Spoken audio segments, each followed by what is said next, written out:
Salut tout le monde, c'est Gis. Comment on fait pour rénover des portes qui sont laquées, en l'occurrence lac Glycero, sans passer par la casse-peinture lorsqu'on en a des rayures et tout simplement quand elle n'est pas particulièrement bien peinte. Comme on peut le voir à l'écran, l'huisserie est abîmée. L'huisserie, c'est ce qu'on appelle communément le cadre et je vous parle même pas de la porte.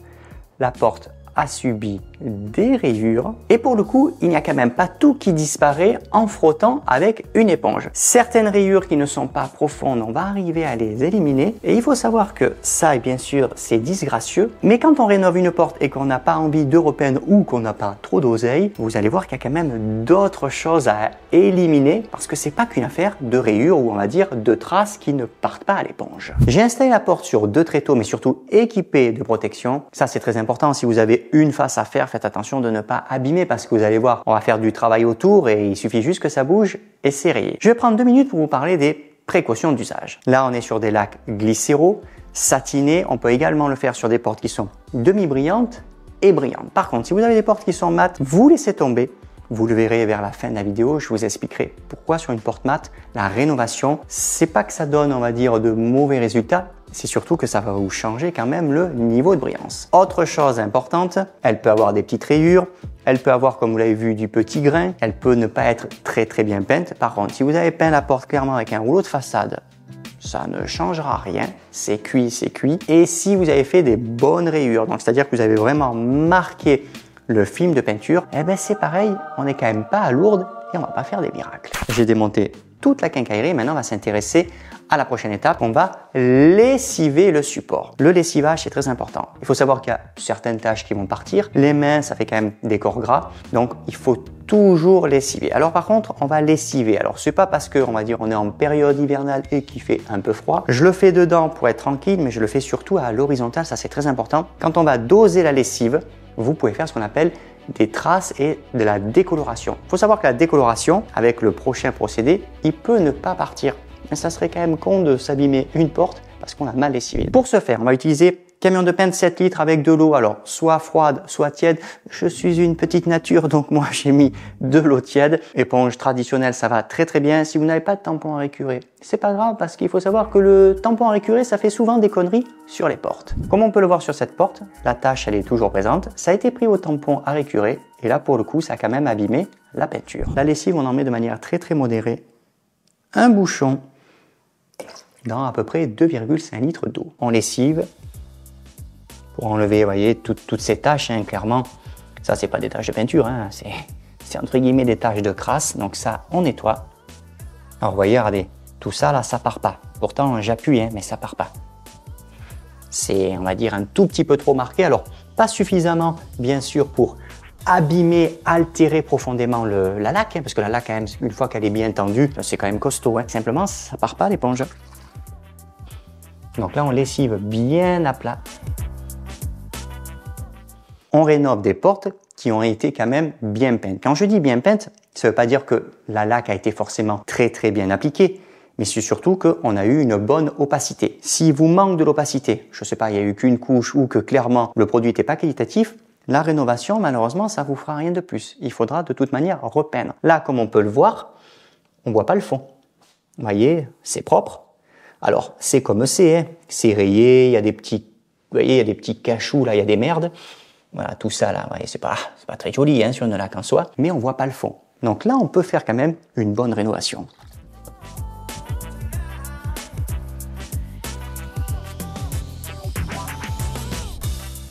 Après le lessivage, on passe au rinçage à l'eau claire et on va utiliser une lavette. C'est vraiment pour éliminer tous les petits résidus qu'il peut y avoir et c'est pour éliminer également ce qu'on appelle le voile de lessive. Pour rénover la porte, il n'y a pas de secret. S'il y a du petit grain, s'il y a des petites rayures, il va falloir poncer. En l'occurrence, j'ai un disque, donc disque à poncer à l'eau. Ça s'appelle un Trisact, ça c'est la marque 3M. Et ça va paraître dingue, vous allez dire que le type il est un peu dérangé. Poncer une porte pour éviter de la repeindre, ça paraît complètement curieux. Sauf qu'en réalité, on est sur un grain de 6000. 6000, on est vraiment dans de la superbe finition. On commence par bien humidifier la porte. Et là, je mets de l'eau. Lui, il faut bien le gorger d'eau. Hein. On est sur un disque de 150 mm, donc c'est-à-dire qu'il peut même se monter sur une ponceuse. Alors bien sûr, ponceuse électrique à l'eau on oublie. Et là, pour ce genre de travail, je ne vous recommande pas d'utiliser de machines, y compris des machines à air comprimé. Le travail à la main, vous allez voir, c'est très bien. Donc là, je le gorge bien d'eau. Je le pose, regardez, bien à plat. Et là, c'est parti. Mouvement de rotation. Et j'attaque, voilà, littéralement à poncer.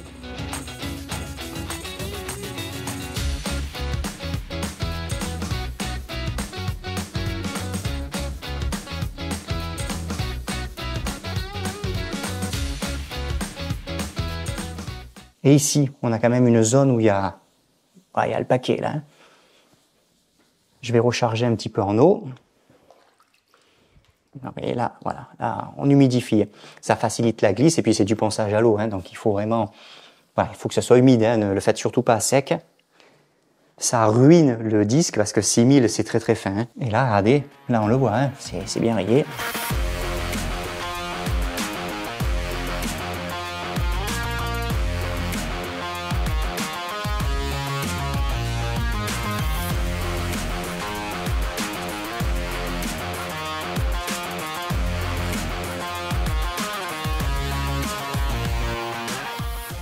Ce grain qui est un peu présent, ça c'est pas une obligation de chercher à l'éliminer parce que nous ce qui nous intéresse c'est les rayures. Mais on va partir du principe où justement ça vous plaît pas trop, on va l'éliminer. Alors pour le coup, on va pas utiliser le 6000 parce que le 6000 il fait rien du tout, on va changer de grain. Mais là c'est plus du 6000, c'est du 3000. On va mettre un peu d'eau, c'est ici.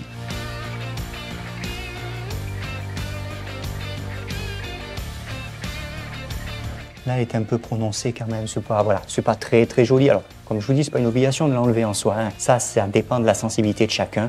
Bon, allez, je mets un petit coup.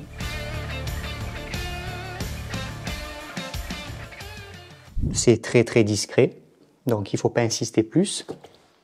Et là, elle est encore un tout petit peu marquée. Voilà. Et là, ça reste quand même discret.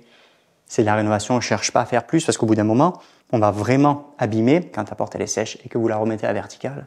On voit que ça. Je suis avec le 3000. Alors il faut savoir que le 3000, on peut démarrer avec le 3000, mais il faut faire ce qu'on appelle un passage assez rapide. Ne partez pas directement pêle-mêle avec le 3000 en disant j'envoie un coup de 3000 puis j'envoie un coup de 6000. Il faut savoir que le 3000, sur des portes en rénovation, vous pouvez quand même faire des marques, particulièrement sur le demi-brillant et le brillant. Le 6000, c'est vraiment le top en sachant qu'il existe également 8000, mais après le 8000, je passe sur la figure, on ne le sent même pas. Là, on a la trace qui est un petit peu plus marquée. On va mettre un peu d'eau.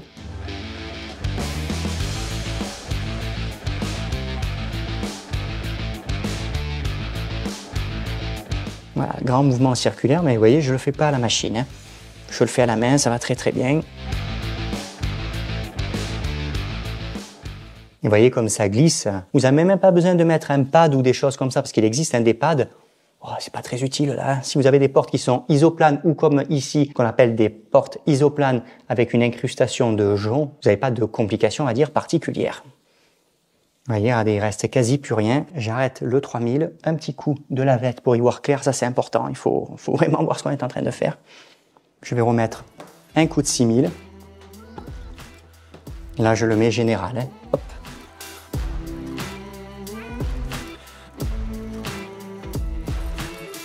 Alors il faut savoir que ces disques, on peut les acheter sur internet à l'unité parce qu'une boîte, c'est pas particulièrement donné, ça c'est l'univers carrosserie, hein, clairement, mais on peut en trouver à l'unité. Il faut compter entre 5 à 9 euros le disque. Et pour vous donner une idée, avec le 3000, on fait quand même du chemin. Avec le 6000, si vous avez pas mal de rayures, vous allez faire globalement 1 à 2 portes recto verso. Et après, concrètement, il ne fait plus rien. On a l'impression de passer un chiffon, vous allez passer des heures. Enfin, ça ne sert à rien. Donc si vous pouvez acheter un petit 3000, si c'est vraiment marqué, c'est bien. Si c'est ce qu'on appelle vraiment du superficiel, ben vous faites tout directement au 6000. Ne vous compliquez pas la vie à dépenser de l'argent avec le 3000, puisqu'attention, le 3000, on reste pas sur une finition 3000. Il faut obligatoirement passer le 6000, parce que ça fait quand même des rayures. Voilà, je passe vraiment le 6000 partout, hein, puisque j'ai envoyé un petit coup de 3000, donc j'atténue en fait la micro-rayure du 3000 avec mon 6000. Le petit panneau, il est propre. Alors bien sûr, attention, ça c'est important, on ne peut pas poncer en disant tiens, puisque j'ai 2 joncs, je ponce cette partie-là, je fais pas le reste. Parce que les rayures sont que ici, ça va se voir. Dès l'instant où vous poncez, même avec le fin, vous allez quand même rectifier le niveau de brillance. C'est ce que je vous disais en tout début de vidéo. Si votre porte est mate, malheureusement, elle va passer au satiné. Une satinée va être entre le haut satiné et on va dire le légèrement demi-brillant. Tout dépend du type de produit que vous utilisez. Les demi-brillants vont briller et les brillants peuvent presque devenir miroirs. Ce qui n'est pas choquant dès l'instant où la porte elle est quand même propre. Comme ici en fin de compte, c'est qu'elle a pris des rayures, il y avait 2-3 petits cachous, mais rien d'insurmontable parce que si elle est vraiment dégueulasse, c'est peinture d'office. Mais là, elle va légèrement changer. Donc en fait, je viens la raviver finalement, la couleur et la teinte. D'où l'importance de beaucoup travailler avec des teintes qui sont claires, toute la grande famille des pastels, tous les blancs, et on va dire que les teintes qui sont neutres, ça va. Par contre, si vous avez des teintes un peu qui pètent, les rouges, les jaunes, tout ce qui est vif, attention. Même le fait de passer comme ici un 6000, vous allez quand même voir ce qu'on appelle un petit peu le fait d'écreuter ici le film de peinture. Ça se voit, selon la sensibilité de chacun, ça peut ne plaire ou ne pas plaire. Je vais continuer puisque, vous voyez, je vous ai fait celui qui était finalement, oui, à peu près, on va dire, le plus rayé. Donc, je vais faire tous les panneaux, on ne se complique pas la vie. Et ah, c'est très simple, hein. On mouille. Je reste en 6000.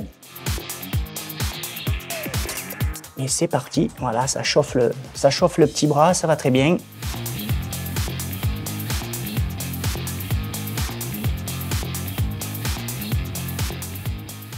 Là, on le voit. Du vert, malheureusement, en vert sur le blanc, c'est dégueulasse. C'est sec, hein, parce que depuis le temps que c'est fait. Là, vous allez voir avec le 3000, ça va l'éliminer.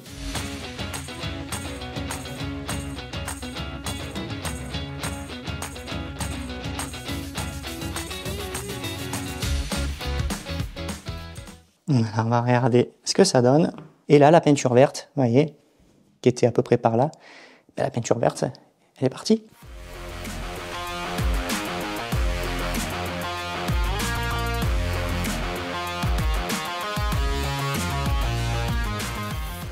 Ponçage terminé, on passe au rinçage, parce que ça fait toujours un petit jus, hein, faut faire attention, il ne faut pas que ça reste.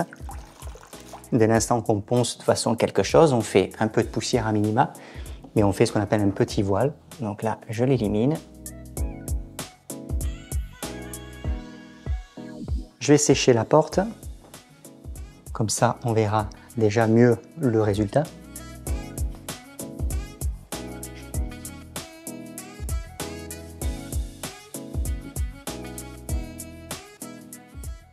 La porte est propre, il y a des endroits où il y a eu des petits chocs. Automatiquement, vous voyez, là c'est pareil, là c'est profond. Tout ça, ça va rester. Selon la teinte, ça c'est des choses qui peuvent se rectifier. Alors là, je ne vous la rectifie pas. Moi, c'est simplement pour vous montrer que sur une porte à rénover, il n'y a pas de problématique. Ça, c'est toujours pareil. Autant c'est quelque chose qui va vous déranger, autant c'est quelque chose qui ne va pas du tout vous déranger. Je vous rappelle que la porte avait du petit grain, mais elle avait surtout des rayures. Elle n'a plus rien. L'avantage également, c'est que quand on passe les mains, mais comme on a poncé très finement, mais on sent plus rien. Clairement, voilà, quand je la passe sur la porte, c'est très propre. Je vous rappelle que s'il y a des grains qui sont un tout petit peu trop marqués, attention, ne partez pas sur des granulométries qui sont différentes, donc c'est-à-dire du 3000 passer au 2000, éventuellement au 1000. Il faut bien penser que c'est une porte qu'on ne va pas repeindre, donc ça se verra. Malheureusement, ça se verra même si vous passez à la machine. Il faut pas grand-chose pour faire après ce qu'on appelle une cagade, comme chez moi en Provence. Et après, en fait, vous allez voir des zones, littéralement. Vous allez voir que vous avez altéré la laque. Vous voyez, regardez, on voit toujours ce qu'on appelle le grain du rouleau. Le grain du rouleau, il est visible, hein. Vous voyez, on le comprend, hein, on le devine, hein, et je veux dire, je ne l'ai pas marqué. Alors, il y a deux poids, deux mesures. Quand on est dans cette situation, soit la porte nous plaît, puisque pour pouvoir s'en apercevoir, ou vous le faites dehors, plein soleil, ou comme ici, là, j'ai de la chance, le soleil il tape, vous voyez, il rentre. Donc, il suffit de se mettre comme ceci, de regarder la porte à la lumière rasante, et en fait, vous allez clairement regarder est-ce que ça vous convient, parce que vous êtes toujours à temps de faire ce qu'on appelle une petite rectification. Vous repartez au 6000, il n'y a pas de problématique, hein. Par contre, vous passez pas 25 fois au 6000, parce qu'au bout d'un moment, de toute façon, vous ferez des âneries. Vous voyez, on voit qu'il y a une petite luisance. C'est normal, hein, on a poncé, mais ça reste discret. Esthétiquement, visuellement, on est quand même plus propre.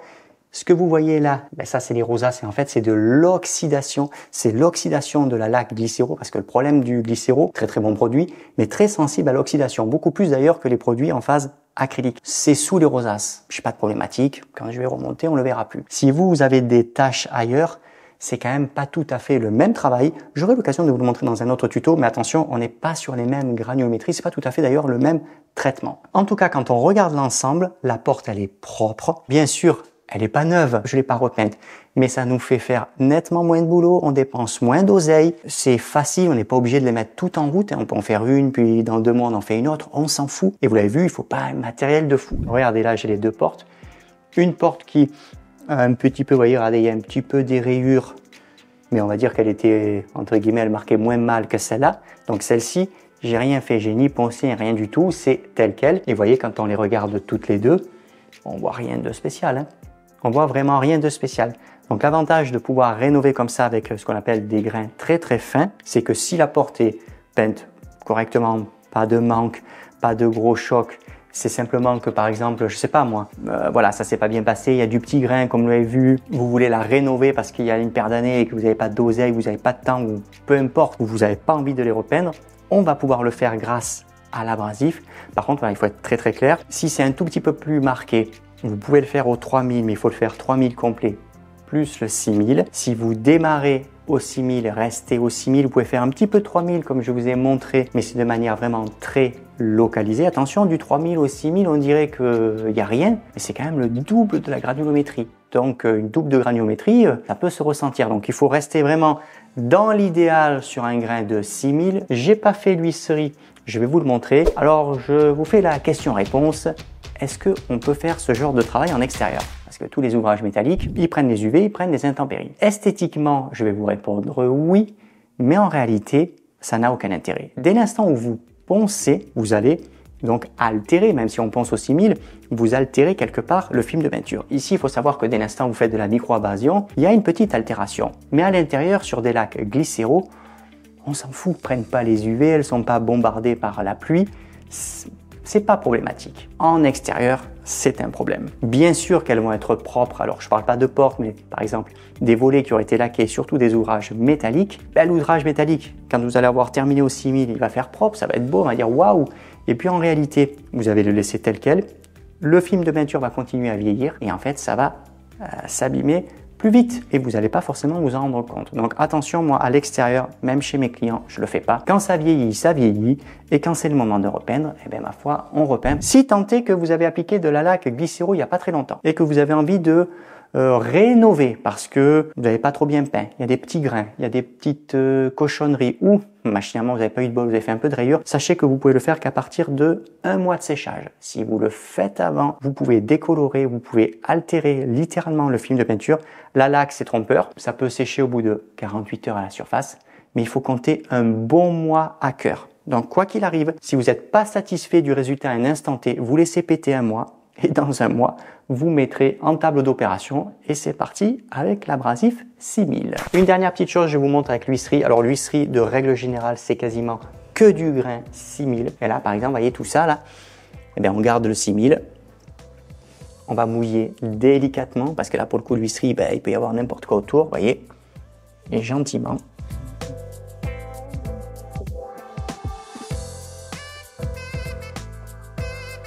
Alors je vous dis pas que c'est le travail le plus rapide, mais quand on n'a pas envie de repeindre ou qu'on n'a pas d'oseille à dépenser, parce que les lacs, c'est pas un mystère, hein, c'est pas premier prix comme produit, et bien ça va très bien.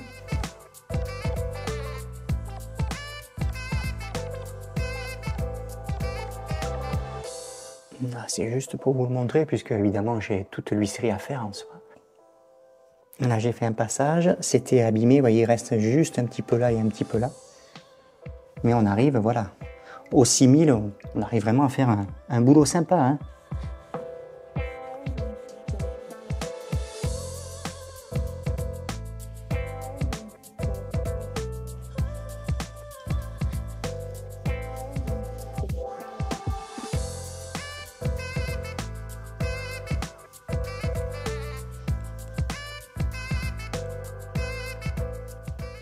Le ponçage de mon huisserie est désormais terminé. Vous voyez, vous vous rappelez, il y avait des coups, il y avait des choses comme ça. C'est propre. Juste une toute petite chose, mais voilà, c'est pour faire le chichi bonbon. C'est une trace, mais en réalité, une trace qui est venue rayer. Je peux rien y faire. Si j'insiste, je vais abîmer, ça va se voir comme un nez sur la figure. L'ensemble porte huisserie. Vous voyez, c'est propre. Merci de m'avoir suivi, le petit coucou, et à bientôt.